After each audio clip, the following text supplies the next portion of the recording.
Hello everyone from Zamboanga, Philippines. Today is a very special day as we celebrated my birthday and my dad's birthday.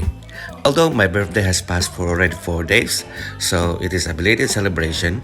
And my dad's birthday is in 3 days' time, so this is also an advanced celebration since our birthdays falls on weekdays where my families are working, so we decided to combine it together and celebrate on a weekend, which is today a Sunday, so we can all gather together.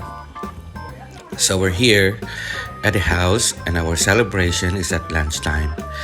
Here in the Philippines, our tradition whenever there is an occasion is to invite families, relatives, and close friends.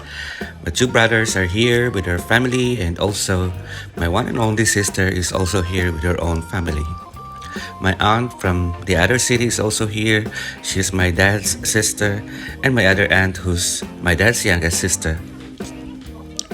My cousin and his family are also here. They're also from other city where they travel 3 hours to get here and will be staying here overnight.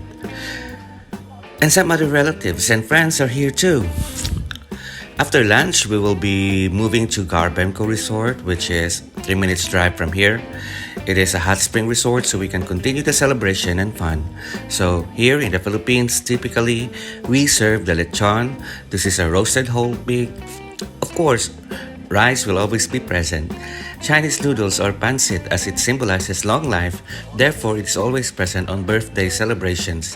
And many other Filipino traditional dishes like dinuguan, papaitan, buttered chicken, beef steak, and we also have chicken cordon bleu. Of course, fruits and desserts to end every meal.